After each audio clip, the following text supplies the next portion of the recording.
हूँ शिवानी और ये है आपका अपना प्लेटफॉर्म ज्ञान भारत। तो जैसा कि हम सभी को पता है कि नवोदय क्लास 6 एडमिशन का फॉर्म आउट हो चुका है। फॉर्म 6 जुलाई को ही आउट हो चुका है और फॉर्म फिल करने की लास्ट डेट है 31 जुलाई। तो फॉर्म फिल करने से पहले आइए जो एलिजिबिलिटी क्राइटेरिया है उसे अच्छे से समझ लेते हैं, जिससे आपका फॉर्म एक छोटी सी गलती, एक छोटी सी भूल की वजह से रिजेक्ट ना हो। तो यहाँ मैंने ऑफिशियल वेबसाइट पे जो ऑफिशियल नोटिफिकेशन है उसे खोल लिया है।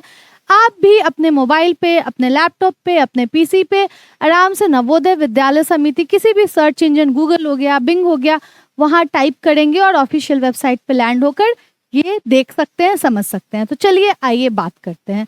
तो ये है अनिवार्य पात्रता की घोषणा, मतलब ये जो है डिक्लेरेशन है एलिजिबिलिटी के लिए। तो पहले समझते हैं, अभ्यर्थी ने पहले किसी भी वर्ष या सत्र में JNV-ST परीक्षा में भाग नहीं लिया है।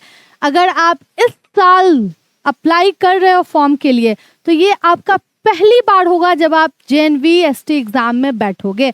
ऐसा नहीं हो सकता कि आप या आपका बच्चा पिछले साल भी यह एग्जाम दिया हो और फिर से देना चाह रहा हो, तो नहीं, ये पहली बार होनी चाहिए जब आप इस एग्जाम में बैठ रहे हो या आपका बच्चा इस एग्जाम में बैठ रहा है।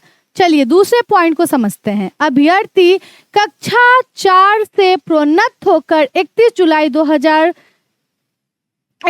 2026 को या उससे पहले किसी मान्यता प्राप्त स्कूल में कक्षा 5 में विधिवत रूप से प्रवेशित हुआ है। मतलब आप क्लास 4 अपनी अच्छे से पढ़कर पास होकर क्लास 5 में अभी होने चाहिए, तभी आप JNV-ST एग्जाम में बैठ सकते हैं।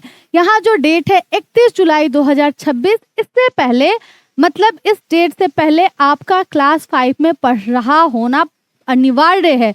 आपको किसी भी, साथ ही किसी भी रिकॉग्नाइज्ड स्कूल से, ऐसी स्कूल जो एफिलिएटेड है, वो CBSE हो या आपकी स्टेट बोर्ड की हो, उससे मतलब नहीं है, बट आप किसी भी एफिलिएटेड स्कूल से, रिकॉग्नाइज्ड स्कूल से आप या आपका बच्चा पढ़ रहा होना चाहिए। पॉइंट नंबर 3, अभ्यर्थी केवल अपने निवास जिले के लिए आवेदन कर रहा है और कक्षा 5 की पढ़ाई या तो उसी जिले में या फिर 10 किलोमीटर की दूरी के दायरे में किसी पड़ोसी जिले में स्थित मान्यता प्राप्त विद्यालय से कर रहा है। सबसे इम्पोर्टेंट पॉइंट, अगर आप जिस जिले के निवासी हो उसी जिले के JNV के लिए आप अप्लाई कर सकते हो।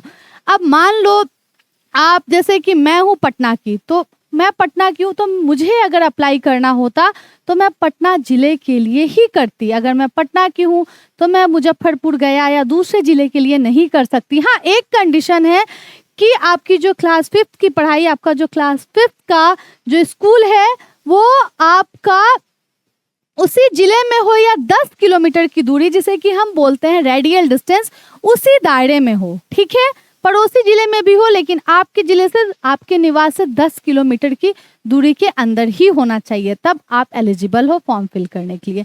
नेक्स्ट पॉइंट, अभ्यर्थी एक भारतीय नागरिक है, मतलब आप एक इंडियन हो। देन आप अगर इन चारों कंडीशंस में फिट बैठ रहे हो, जो कि नवोदय विद्यालय समिति की तरफ से जो क्राइटेरिया जारी किया गया है, एलिजिबिलिटी क्राइटेरिया, तो आप वेल एंड गुड हो। आप आराम से फॉर्म फिल करके एग्जाम देकर एक उम्मीद रख सकते हो कि अगर आपने अच्छे से एग्जाम निकाला, आप मेरिट लिस्ट में आए, तो आप JNV जा सकते हो। तो बस यही एलिजिबिलिटी क्राइटेरिया है। आप यहाँ पे देख सकते हो कुछ चीज़ें हैं जो कि आपके पास होनी चाहिए, कुछ डॉक्यूमेंट्स जो आपके पास होनी चाहिए फॉर्म फिल करते के टाइम में। ये है, अगर आप ऑनलाइन हो तो फॉर्म फिल कर रहे हो तो आपका एक सिग्नेचर, आपके पेरेंट्स का सिग्नेचर, आपका फ़ोटो, सबके एक साइज दी गई हुई है, आपका जो कैटेगरी सर्टिफिकेट, कास्ट सर्टिफिकेट होता है वो, आपका रेसिडेंस सर्टिफिकेट, आधार कार्ड, ये सारी डॉक्यूमेंट्स आपके पास होनी चाहिए। तो इन सभी चीज़ों को इकट्ठा कीजिए और उसके बाद अच्छे से फॉर्म फिल कीजिए, प्रिपरेशन कीजिए। हम सब हैं यहाँ पे अच्छे से आपको गाइड करने के लिए, अच्छे से प्रिपेयर कराने के लिए, रिवाइज कराने के लिए, आपके फाउंडेशन को स्ट्रॉन्ग करने के लिए, जिससे आप अच्छे से एग्ज़ाम दो, एग्ज़ाम निकालो, मेरिट लिस्ट में आओ और JNV जाओ।